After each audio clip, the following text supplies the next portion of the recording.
Alhamdulillahirabbil alamin nahmaduhu wa nasta'inu wa nastaghfiruh wa na'udzu billahi min syururi anfusina wa min sayyiati a'malina may yahdihillahu fala mudilla lahu wa may yudlil fala hadiya lahu. Rabbi shrah li sadri wa yassir li amri wahlul 'uqdatam min lisani yafqahu qawli. Bapak Ibu jamaah sholat subuh di Masjid Jami Al-Istiqlal, sehat datang ke alhamdulillah, mugi-mugi mawon kita sehat terus. Dan mudah-mudahan kita bisa memanfaatkan kesehatan kita pada perbuatan-perbuatan yang berpahala, perbuatan-perbuatan ibadah kepada Allah Subhanahu wa ta'ala. Amin Allahumma amin. Kita lanjutkan ngaji kita masih tentang nasihat. Bismillahirrahmanirrahim. An Jarir bin Abdullah radhiyallahu anhu qala, dari sahabat Jarir bin Abdullah radhiyallahu, semoga Allah ridha kepadanya, qala, beliau berkata, sahabat Jarir berkata. Apa katanya sahabat Jarir bin Abdullah ini? Bayatu Rasulullah sallallahu alaihi wasallam. Bayatu, aku berbaikat Rasulullah kepada Rasulullah ala iqamis sholati, untuk senantiasa menegakkan sholat, wa ita'iz zakati, dan menunaikan zakat, wan nushi, dan memberikan nasihat, likulli muslimin, kepada setiap orang Islam. Muttafaqun alaih. Hadis ini diriwayatkan oleh Imam Bukhari Muslim, oleh Syekhona Imam Bukhari Muslim, yang berarti statusnya adalah sahih. Bapak Ibu, apa yang menjadi kandungan dari hadis ini? Mari kita bahas bersama-sama. Bayat itu artinya saya berbaikat, sama dengan saya berjanji.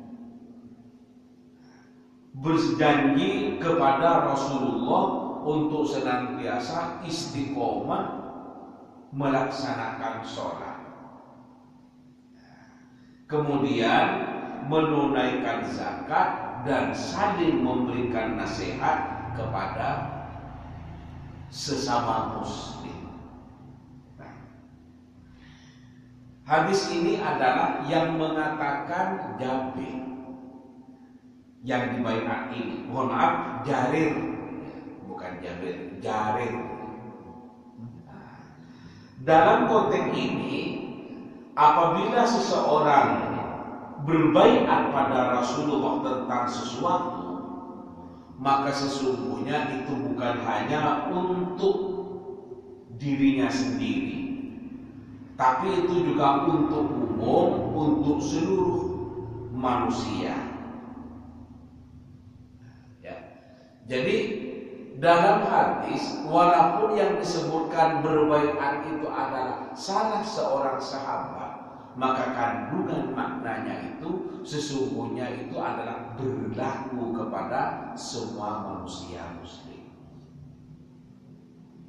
Ini kan dibaiat Jabir, maka berarti yang bertanggung jawab untuk senantiasa melaksanakan sholat hanya Jabir, untuk zakat hanya Jabir, untuk saling berikan nasihat bukan.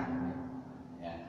Saya tegaskan dalam forum ini bahwa di dalam hadis itu, apabila seorang berbaiat pada Rasulullah tentang suatu amalan, tentang suatu perbuatan, maka itu bukan berarti hanya untuk dirinya sendiri, melainkan itu adalah untuk umum atau untuk seluruh umat manusia.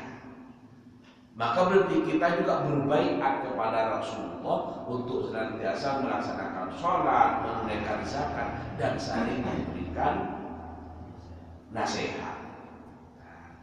Dalam konteks nasihat ini, yakni saling memberikan peringatan. Nasihat itu memberikan peringatan. Allah di dalam Al-Quran juga menyebutkan fadzakir in nafa'atil dzikra. Berilah peringatan, katanya Allah. Berilah peringatan karena peringatan itu bermanfaat. In nafa'atil dzikra, karena sesungguhnya peringatan itu akan memberikan manfaat. Apa manfaatnya bagi orang yang sudah tahu? Kalau orang memberikan peringatan kepada yang tidak tahu, kan jelas terasa manfaatnya. Yang belum melaksanakan sholat Jumat diberi peringatan agar mau melaksanakan sholat Jumat, sehingga melaksanakan sholat Jumat berkat peringatan dari kita, kan jelas manfaatnya. Nah, bagi orang yang sudah tahu, apa manfaatnya? Ini manfaatnya dua. Yang pertama, saling memberikan peringatan itu adalah perintah agama. Berarti siapapun yang memberikan peringatan itu adalah mendapatkan pahala, karena itu menjalankan perintah agama. Kemudian yang kedua, namanya manusia itu adalah khata' wan nisyan. Ada kalanya lupa, ada kalanya luput. Salah dan luput itu dan lupa itu memang bagian dari kehidupan manusia. Karena itu bisa jadi orang itu salah, bisa jadi hilaf. Nah, maka perlu untuk selalu memberikan peringatan. Nah, misalnya seperti di forum seperti pengajian kita atau majelis taklim kita di pagi ini, menurut saya semuanya sudah paham bahwa perintah untuk melaksanakan sholat itu adalah perintah Allah dan Rasulnya yang wajib kita lakukan. Tetapi kenapa kita masih saling memberikan peringatan? Ini memang perintah Allah untuk diantara sesama muslim itu saling memberikan peringatan. Nah, selain itu katanya Rasulullah, al-imanu yang utuh wa yang kusur. Iman itu kadang bertambah, kadang berkurang. Kadang bertambah, kadang berkurang. Ketika orang itu imannya bertambah, maka kecil kemungkinannya untuk berbuat maksiat. Lupa sholat, tidak zakat, kecil kemungkinannya. Tetapi ketika imannya itu berkurang, maka bukan pasti berbuat maksiat, tapi berpotensi untuk berbuat maksiat. Jadi ketika iman itu bertambah, maka tidak mungkin orang itu berbuat maksiat. Tetapi ketika berkurang, maka berpotensi ada kemungkinan untuk berbuat dosa, untuk berbuat maksiat. Disinilah siapa tahu di antara kita, mungkin saya, mungkin para panjenengan sedanten, ada rupanya maka dalam hidup ini perlu untuk saling memperingati, saling memperingati. Yang memberikan peringatan bukan berarti merasa paling benar, paling khusyuk, paling alim, paling pintar, bukan. Sebaliknya, yang diperingati itu bukan karena kebodohannya, bukan karena ketidaktahuannya, sangat mungkin dia pintar, sangat mungkin dia tahu, tapi namanya manusia barangkali lupa, maka perlu untuk saling mengingatkan. Itu. Karena itu maka kalau ada yang memperingati tidak perlu kita tersinggung, atau tidak perlu saya sudah tahu tadi itu.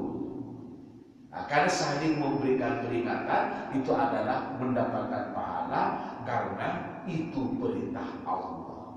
Dalam Al-Quran tadi disebutkan fadzakir, maka hendaklah kamu saling memberikan peringatan, katanya Allah. Inna fa'atil dzikra, dan sesungguhnya peringatan itu memberikan manfaat. Kata gitu. Nah kemudian di antara manusia harus saling memberikan peringatan, artinya satu, saling menasehati. Yang kedua, dalam hadis ini saling menegakkan sholat, memperingati untuk menegakkan sholat dengan istiqomah, dengan khusyuk. Itu yang diperingatkan oleh hadis ini. Kemudian selanjutnya memberikan zakat, maksudnya memberikan zakat kepada yang berhak, memberikan zakat kepada yang membutuhkan, dan kemudian mencintai kepada sesama. Ini paling penting. Jadi ala iqamis sholati, berbaiat untuk senantiasa menegakkan sholat, wa itaiz zakati, dan menunaikan zakat, wa nushi, dan saling memberikan nasihat. Nushun nasihatun.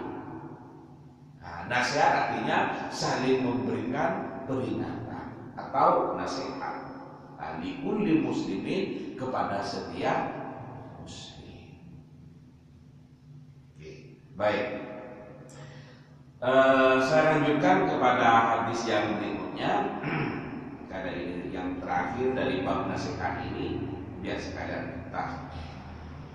An Anas radhiyallahu anhu anin Nabi sallallahu alaihi wasallam qala, dari sahabat Anas, semoga Allah ridho kepadanya, anin Nabi, dari Nabi sallallahu alaihi wasallam qala, beliau berkata. Apa yang dikatakan oleh sahabat Anas ini adalah bersumber dari Nabi. Nah, apa katanya Nabi?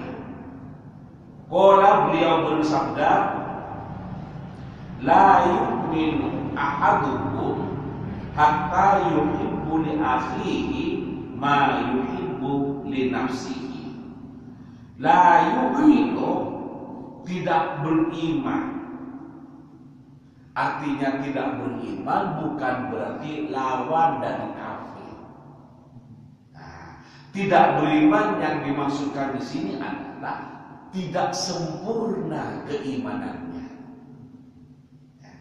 Jadi la yu'minu ahadukum, tidak sempurna keimanan seseorang, hatta yuhibbu li akhihi, sampai atau sehingga mencintai saudara-saudaranya, ma yuhibbu li nafsihi, sebagaimana mencintai dirinya sendiri. Muttafaqun alaih. Hadis ini juga sahih. Bapak Ibu hadirin sekalian yang dirahmati Allah, Rasulullah mengatakan bahwa iman seseorang itu belum tergolong pada iman yang sempurna manakala dia belum mencintai saudaranya sebagaimana mencintai dirinya sendiri. Dengan kata lain, cintailah saudaramu seperti mencintai dirimu sendiri. Tidak ada orang yang ingin menyakiti dirinya. Tidak ada orang yang ingin berbuat yang merugikan dirinya. Maka kita diperintahkan untuk mencintai orang saudaranya atau orang lain. Itu kalau kita tidak mau menyakiti dirinya, berarti jangan sakiti orang lain. Kalau kita tidak ingin berbuat yang merugikan dirinya, maka sebagai orang yang sempurna keimanannya, maka dibuktikan juga dengan jangan menyakiti saudaranya atau jangan menyakiti orang lain. Innamal mu'minuna ikhwatu, sesungguhnya sesama muslimnya, sesama orang berimannya itu saudara. Karena saudara, maka cintailah saudaranya itu sebagaimana mencintai dirinya sendiri. Itu. Nah, sekarang ini kan sering terbalik. Ada orang itu yang senang melihat orang lain susah. Ada orang itu yang tidak senang melihat orang lain senang. Nah, hadis ini adalah memuat tentang akhlak. Agar kita senang melihat saudaranya senang, ikut bergembira melihat saudaranya bahagia. Ikut merasakan, ya Allah, alhamdulillah tetangga saya dapat rezeki sehingga bisa makan seperti saya. Ikut bangga. Yang dapat rezeki tetangganya, yang ikut merasakan bahagianya adalah dirinya. Ini adalah cermin akhlak yang terpuji, akhlak yang mulia. Nah, sebaliknya, jika ada orang tidak senang melihat tetangganya senang, itu adalah cermin akhlak yang tidak terpuji. Karena itu ubahlah, diubah kepada senang melihat orang lain senang. Ada orang itu apa itu guyonan atau sekedar jargon mengatakan kalau bisa dipersulit, untuk apa dipermudah? Jadi orang yang kerja di kantor, orang lain membutuhkan jasanya, kemudian orang lain dipersulit. Kok dipersulit? Ya kalau bisa dipersulit, untuk apa dipermudah? Karena nanti kalau dipersulit biasanya keluar uangnya. Itu adalah akhlak yang berat terpuji. Permudahlah segala urusan saudaranya, urusan orang lain, insya Allah. Sekali lagi, insya Allah, Allah akan mempermudah segala urusan kita. Wallahu fi 'aunil 'abdi ma kana al-'abdu fi 'auni akhihi. Allah akan senantiasa menolong kepada seorang hamba jika hambanya itu adalah menolong kepada sesama saudaranya. Jadi kalau kita berbuat baik kepada orang lain, bukan berarti mengharap balasan dari orang lain yang pernah kita tolong itu, bukan. Kalau kita menolong atau membantu orang lain, maka kita berharap pertolongan Allah yang akan datang kepada kita. Kalau kita menolong orang lain, kemudian kita berharap pertolongan dari orang yang pernah kita bantu, yang pernah kita tolong, bisa saja kita kecewa. Bisa kecewa. Kenapa? Orang yang ditolong kadang tidak selamanya mau menolong kita. Tidak saling, katanya orang. Mestinya kan saling. Kalau hari ini saya menolong kamu, besok-besok saya ditolong, ya mestinya seperti itu.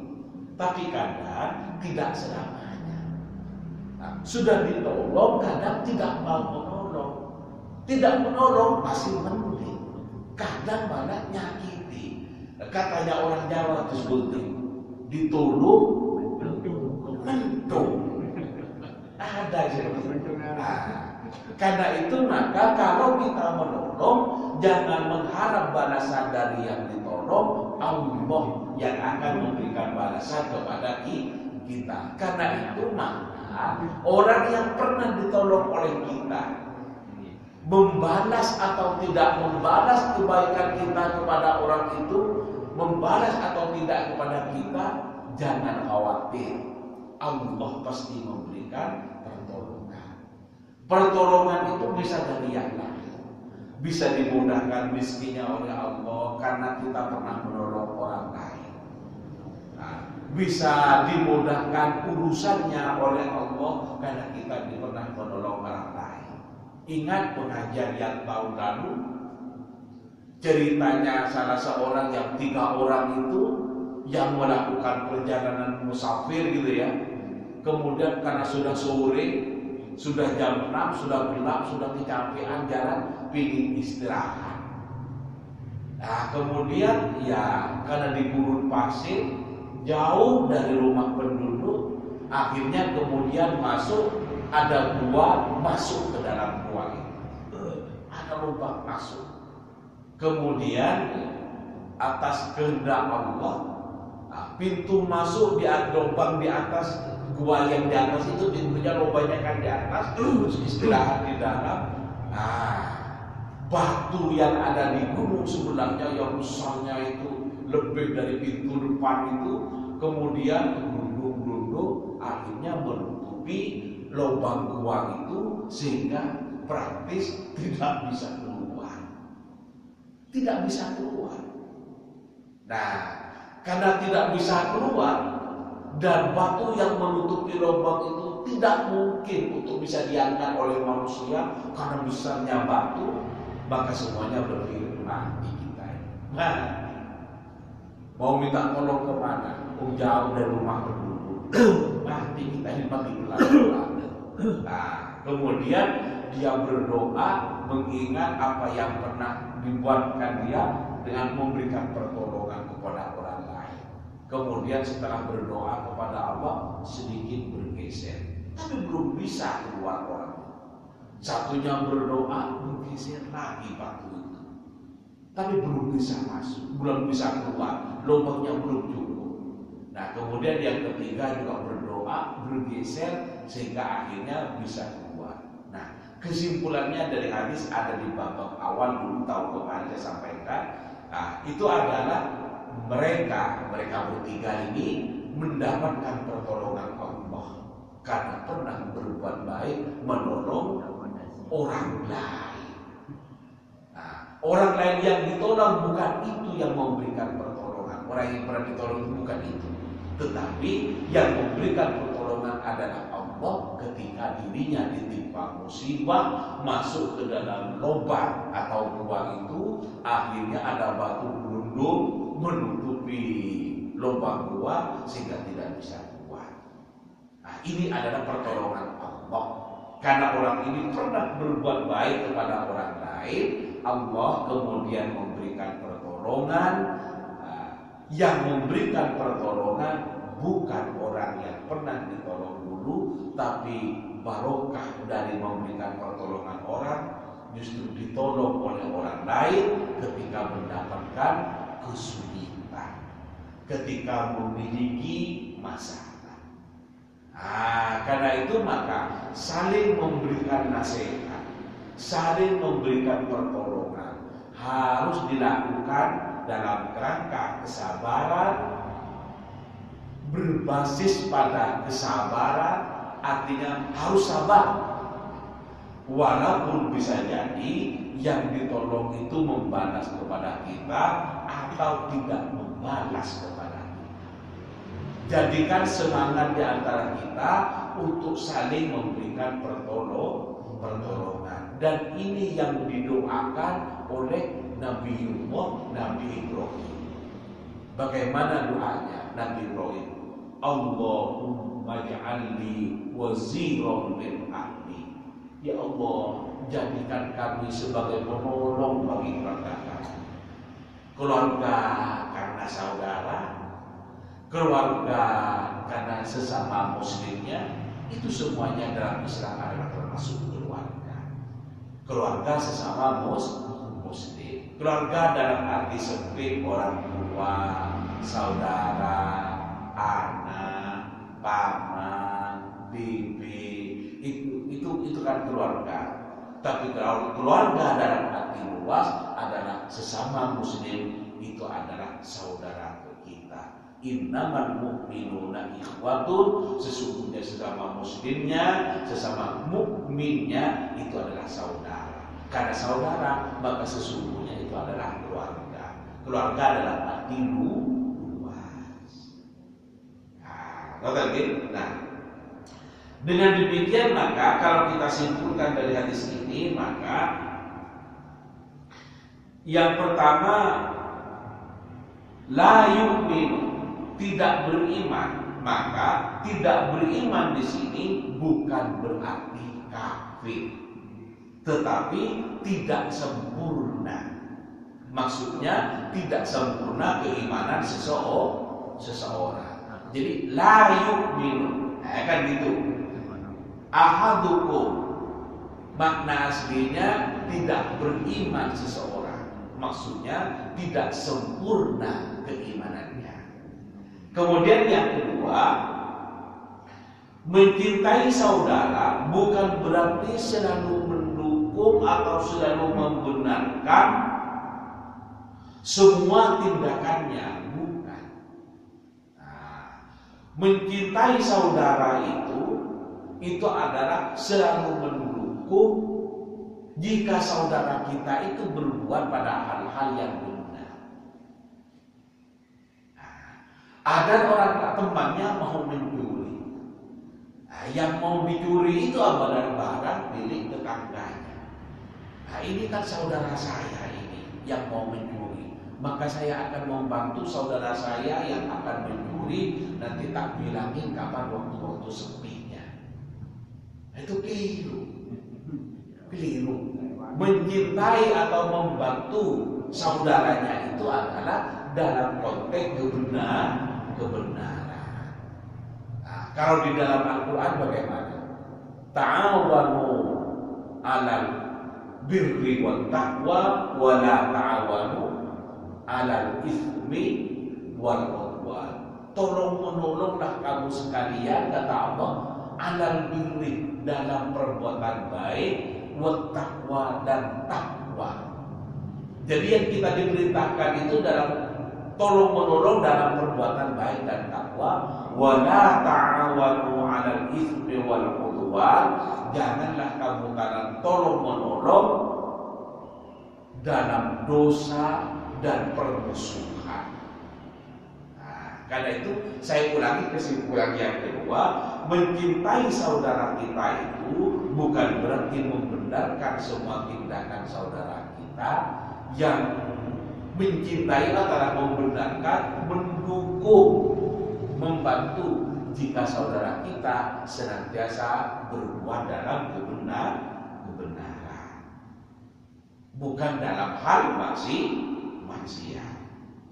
Nah, kalau kita ingin membantu saudara kita agar kita kaya, ingin membantu saudara kita agar juga kaya, misalnya, terus apakah kita harus memberikan harta kita kepada saudara kita agar kaya? Bukan. Kita punya anak, kita punya istri. Kalau harta kita diberikan, bagaimana nasib anaknya, nasib istrinya? Terus bagaimana? Kita membantu, memberikan jalan agar mereka bisa menuju ke jalan menjadi kaya, menjadi sejahtera. Kalau kita makan, saudara kita tidak makan, maka beri atau bantu mereka agar bisa mendapatkan jalan untuk memperoleh bisa makan. Gitu ya. Nah, dengan demikian betapa bijaknya agama ini mengajarkan kepada kita. Diajari. Saya jadi tukang. Ada tetangganya lontar terus. Padahal tiap hari butuh rokok, tiap hari butuh pulsa, tiap bulan butuh bayar listrik. Dan kemudian bukan hasil kerja kita dari tukang itu yang diberikan, karena hasil kerja kita dibutuhkan oleh anak dan istri. Itu sebagaimana kita ajak, kau gelembang dan dipulih, emang aku kerja. Saya punya garapan warung rumah di sana. Nah, ini kan namanya memberi jalan untuk memberikan rezeki. Nah, dengan demikian maka yang seperti ini sudah termasuk menolong orang lain, mengajak orang lain untuk bersama-sama menjadi sejahtera. Nah, jadi diberikan jalan. Ada tetangganya yang sumpah, anaknya tidak diterima di perguruan tinggi yang dicita-citakan. Misalnya ingin memilih UB tapi nggak keterima, ingin memilih UGM tidak keterima, misalnya. Nah, kemudian bagaimana kita? Nah, kita ingin menolong saudara kita, bukan berarti kita memaksakan yang memang tidak diterima agar diterima, karena semuanya itu adalah ada aturannya, ada sistemnya. Tapi kita bisa memberikan nasihat atau peringatan, yuk, semuanya ini Allah sudah mengatur. Bisa jadi walaupun kamu sangka di UB itu baik, ternyata tidak baik untuk anak kita. Bisa jadi yang disangka bahwa di UGM itu baik, tidak baik untuk anak kita.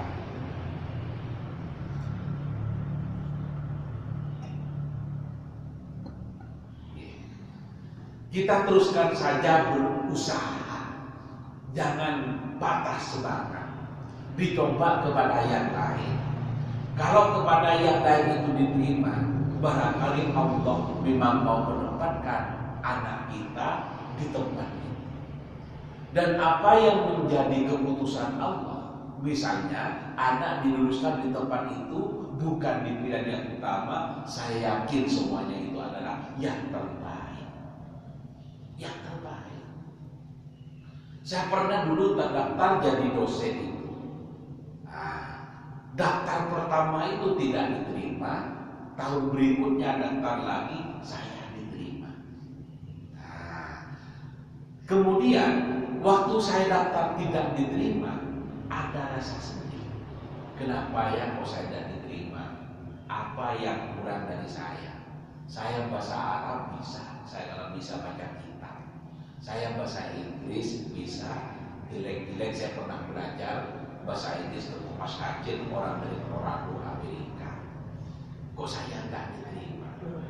Kemudian saya tidak patah semangat, tahun berikutnya tes lagi, ternyata lulus. Nah, kemudian setelah lolos, setelah diingat-ingat sekarang itu ternyata semua yang lolos di tahun kemarin itu ditempatkan di luar Jawa. Paling dekat itu luar Jawanya Mataram, ada yang Aceh, Yain Araniri. Dulu Ubin itu kan Yain. Ada yang di Padang, mohon maaf, bukan Padang, di ujung Padang yang sekarang Makassar itu. Nah, di situ Yain Alauddin. Nah, yang saya itu disesuaikan dengan KTP-nya, ditempatkan bukan hanya di Jawa, tapi malah di Jawa Timur. Baru sadar bahwa ini rahasia Allah. Saya dulu tidak lulus, diluluskan tahun berikutnya, ternyata kebijakan pemerintah ditempatkan di, ya Allah, malah tambah enak. Waktu tidak lulus merasa kecewa, ternyata ada rahasia Allah, ada hikmahnya. Nah, karena itu maka kita perlu saling menasihati kepada tetangga, kepada diri kita untuk memberikan hal yang terbaik, bahwa kita mungkin tidak bisa membantu memberikan uang, bisa saja memberikan nasihat, dan itu sudah termasuk menolong. Bapak Ibu hadirin sekalian yang dirahmati Allah, waktu kita ini sudah lebih 4 menit dari biasanya. Saya cukupkan sampai di sini saja dengan harapan mudah-mudahan ada barokah dan manfaatnya, dan mudah-mudahan pertemuan kita di majelis ini dicatat oleh Allah sebagai amal soleh yang bisa memberatkan timbangan amal soleh kita nanti di akhirat. Amin. Amin. Di penghujung ngaji kita ini, mari kita bersama-sama membaca doa kafaratul majlis. Bismillahirrahmanirrahim. Subhanakallahumma wa bihamdika asyhadu an la ilaha illa anta astaghfiruka wa atubu ilaik. Demikian yang dapat kami sampaikan. Saya akhiri dengan Allah wa yakum ajma'in ila shiratal mustaqim wallahu muwaffiq ila aqwamit thoriq. Assalamualaikum warahmatullahi wabarakatuh. Waalaikumsalam warahmatullahi wabarakatuh.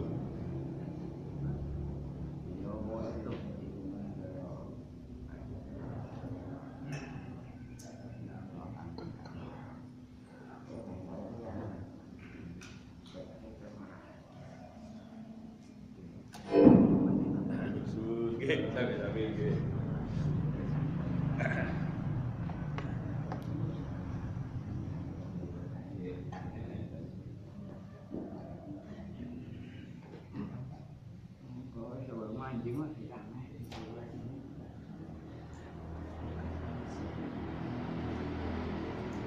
cũng